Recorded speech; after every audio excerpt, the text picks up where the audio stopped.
নমস্কার বন্ধুরা, শুভলয় রান্নার ঘরে আপনাদের স্বাগত। আজ বানাবো আমি ব্রকলি। নিয়েছি এখানে দুটো বড় সাইজের ব্রকলি আছে, কেটে কেটে টুকরোতে রেখেছি পরিষ্কার করে। বেসন নিয়েছি ছোট চামচের 1 চামচ, আদা রসুন বাটা, জিরে গুঁড়ো আছে আর হলুদ গুঁড়ো, ওখানে লঙ্কা বাটা আছে, একটা টমেটো, দুটো পেঁয়াজ নিয়েছি। ব্রকলিকে আগে আমি গরম জলে 10 মিনিট ভিজিয়ে রাখবো, নরম হয়ে যাবে। কড়াটা গরম হয়ে গেছে, দিয়ে দেবো সর্ষের তেল। তেলটা গরম হয়ে গেছে, দিলাম আলুগুলোকে ভেজে নেব। আলুটা লাল করে ভাজা হয়ে গেছে, আমি আলুটা বের করে নেব।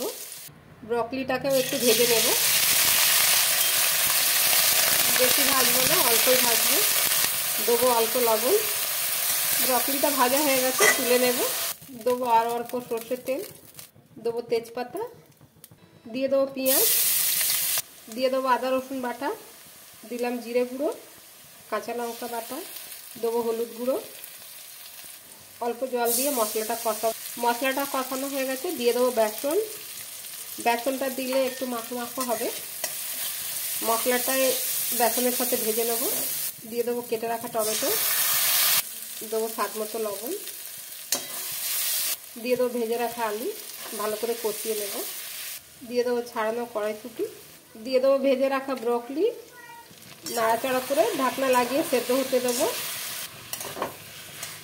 আমার ব্রকলি রেসিপিটা হয়ে গেছে বন্ধুরা। দিয়ে দিলাম গরম মশলা, আমি একটা অন্য পাত্রে ঢেলে নেব। আমার ব্রকলি রেসিপিটা হয়ে গেছে বন্ধুরা। যদি আপনাদের আমার এই ভিডিওটা ভালো লেগে থাকে তাহলে লাইক, কমেন্ট, সাবস্ক্রাইব অবশ্যই করবেন। ধন্যবাদ।